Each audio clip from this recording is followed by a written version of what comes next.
Hey everyone, and welcome to RUBIN'S Mind Lab, where we break down the latest research into what it really means. Ever wonder why you sometimes feel the urge to do something specific when you are feeling a certain way? Like when you are stressed, maybe you zone out, or when you are excited, you want to tell everyone. Well, this new study dives deep into the why behind how we manage our emotions. It is like asking, why do we pick up certain tools from our emotional toolbox? Do we grab the distraction hammer because we want to feel better, or maybe the reappraisal chisel because we want to learn something new? This research explores that exact connection. They're asking us to think about emotion regulation not just as a set of actions, but as actions driven by intention. So, the big idea is this. Our motives, the reasons behind why we want to change or manage our feelings, might actually dictate how we choose to do it. Are you trying to feel good, or are you trying to achieve something else entirely? Let's quickly recap the ways people try to manage their emotions. You've got things like distraction, which is basically tuning out your feelings and focusing elsewhere, or rumination, where you dwell on those feelings. Then there is cognitive reappraisal, where you try to think about a situation differently to change how you feel. Expressive suppression is about hiding your emotions, and social sharing is about talking to someone about what you are going through. Now, the researchers propose that we don't just regulate to feel good or avoid feeling bad. They talk about hedonic motives, which are all about seeking pleasure and avoiding pain. But then there are instrumental motives, which are about using emotions to achieve other goals. Think about it. You might feel anxious before a big presentation, but instead of trying to feel happy right away, you might suppress that anxiety because you need to appear calm to do well. That is a performance motive. They use the framework that categorizes these motives. There are hedonic motives, which are about experiencing pleasant emotional states. Then there are instrumental motives, which use emotions for benefits beyond just feeling good or bad.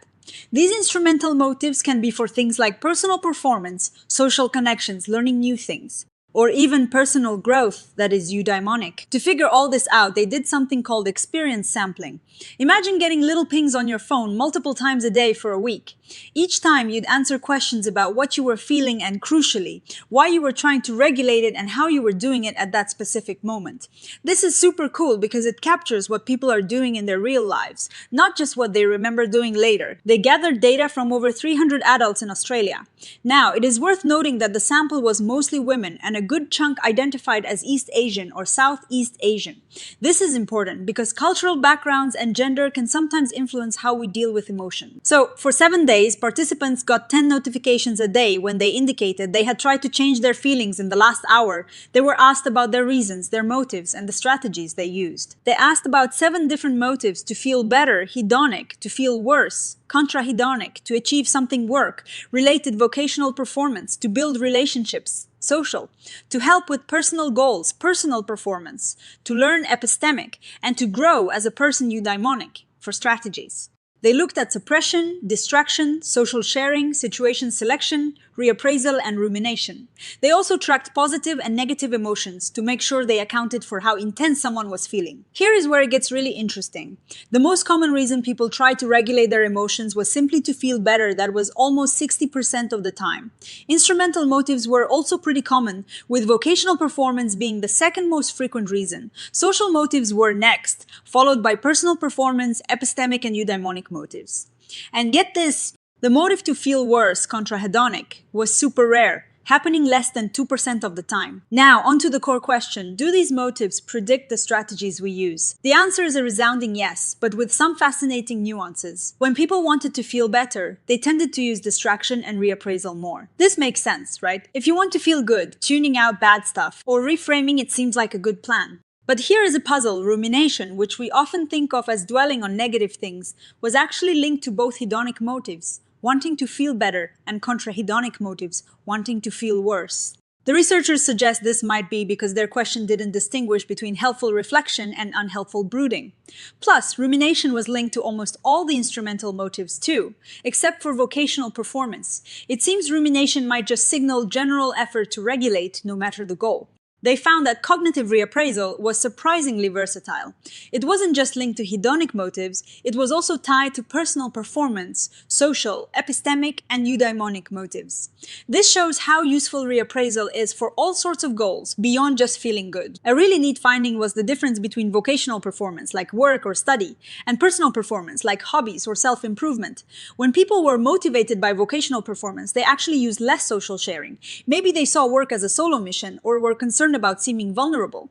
But for personal performance motives, people used more reappraisal and rumination, suggesting they invest more mental effort in those personal goals. Social motives were linked to a bunch of strategies: suppression, social sharing, reappraisal, and rumination. This highlights how complex our emotional lives are when navigating relationships. Sometimes we might hide our feeling suppression to maintain harmony, or share them social sharing to connect. Now, like any study, this one has its limits. The sample was mostly women and from a specific cultural background in Australia, so these findings might not apply everywhere or to everyone. Also, this was a correlational study, meaning they found links, but they can't definitively say one causes the other. For example, does rumination lead you to want to feel better? Or does wanting to feel better lead you to ruminate? It is a chicken and egg situation they can't fully resolve here. And importantly, they didn't measure if people actually achieved their stated motives with the strategies they used.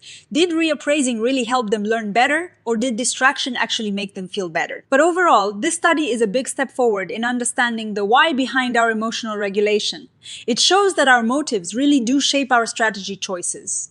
Feeling good is a primary driver, but we're also constantly using our emotions to achieve a whole range of other life goals, and we pick our emotional tools accordingly. So, next time you're feeling something and trying to manage it, take a moment to ask yourself, what is my real goal here? Is it just to feel better, or is there something more you are trying to accomplish? Understanding that why might give you a better handle on the how. What do you think about these findings? Do they resonate with your own experiences? Let me know in the comments below. We love hearing your thoughts. And if you found this breakdown helpful, please hit that like button and subscribe to Rubin's Mind Lab for more deep dives into the science of our minds. Thanks for watching, and we'll see you in the next video.